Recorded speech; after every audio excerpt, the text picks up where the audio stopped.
Le trouble de la personnalité narcissique est un trait de personnalité associé à une estime de soi exagérée, qui s'exprime par un narcissisme excessif. En psychologie, ce type de personnalité a été décrit pour la première fois par Robert Weldy en 1925, et des décennies plus tard, les psychologues américains ont adopté le terme. Au début du siècle dernier, le concept de NPD n'existait pas, mais aujourd'hui la maladie est courante. Les experts estiment que l'évolution de la morbidité est due à l'influence néfaste des réseaux sociaux, de la tolérance et des erreurs d'éducation. Les personnes souffrant de dépression narcissique ont besoin d'aide. Qu'est-ce que le trouble de la personnalité narcissique? Les experts désignent le trouble de la personnalité narcissique comme une caractéristique stable du comportement du patient ou de sa perception de lui-même. La CIM-10 ne spécifie aucun critère pour ce type de personne et les médecins classent la maladie dans un autre trouble spécifique. La maladie se développe à un jeune âge et n'évolue pas tout au long de la vie. Il est difficile de s'adapter aux changements sociaux et les symptômes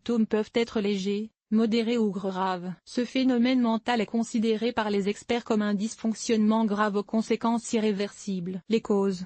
Le trouble de la personnalité narcissique n'est pas dû à une haute estime de soi. La cause de la maladie remonte à l'enfance. Selon les psychologues, le fait de rejeter les enfants dès leur plus jeune âge les pousse à tenter de compenser par eux-mêmes le manque d'attention dont ils sont l'objet. Les enfants doivent être félicités par leurs parents. Si la mère fait preuve de froideur, l'enfant s'en tiendra à ce moment et s'attendra à être félicité par d'autres à l'avenir. Inversement, cela se produit également lorsque les besoins d'une personne sont satisfaits à la vitesse de l'éclair. À l'âge adulte, le patient n'a plus l'occasion de connaître la tranquillité d'esprit et cherche à être constamment félicité par la société. Selon les experts, cette maladie est causée par les effets négatifs des conditions psychologiques et sociales sur une personne. Le narcissisme est encouragé dans de nombreuses cultures. Lorsque les enfants sont vaccinés dès leur plus jeune âge avec la valeur de posséder les attributs de la réussite, les téléphones portables, les vêtements à la mode, les voitures. Les études neurophysiologiques des patients fournissent certaines informations. Les patients présentent des déficiences dans les lobes frontaux du cerveau et dans les parties sous-corticales des organes. Les troubles identifiés sont caractéristiques de nombreux troubles mentaux. À quel âge se développent-ils? Les médecins débattent encore de l'âge auquel se développent les troubles de la personnalité narcissique. Une éducation parentale incohérente favorise la formation de la maladie à un jeune âge,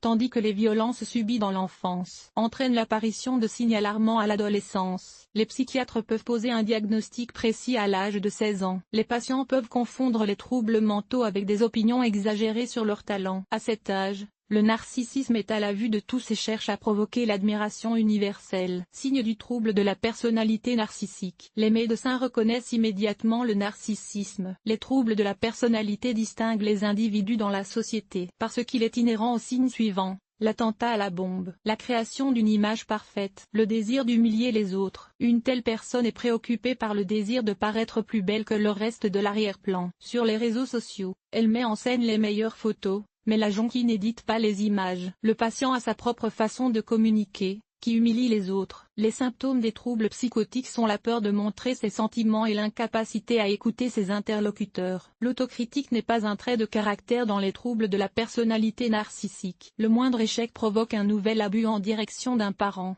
d'un ami ou même d'une connaissance aléatoire de la personne malade. Le besoin permanent d'être félicité équipe l'interlocuteur, mais le narcisse n'en a pas conscience. Chez les hommes, le trouble de la personnalité narcissique chez les hommes est associé à l'insatisfaction de leur réalisation. Les narcissiques sont agacés par le salaire, les conditions de logement et la taille de l'apparence d'une autre petite amie. Tout ce qu'une telle personne peut recevoir est idéalisé et les réalisations se déprécient instantanément.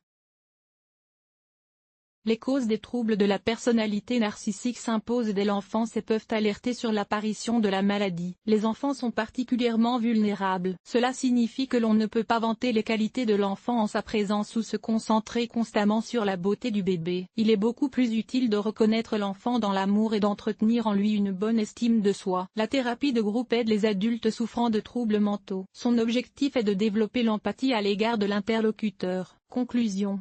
Dans la plupart des cas, Daffodil fait preuve de domination sur le médecin et exprime son malaise vis-à-vis des membres de l'équipe soignante. En entrant dans l'établissement médical, le patient tente d'établir un pouvoir sur les autres. Les personnes tolérantes ne répondent qu'aux médecins beaucoup plus âgés qu'elles. Les médecins doivent reconnaître l'importance des salles de soins. Sinon, le sentiment de désaccord présent augmente et le traitement devient plus difficile. La tâche du psychiatre est d'apprendre au patient à réguler son estime de soi et d'atténuer l'évolution de la maladie.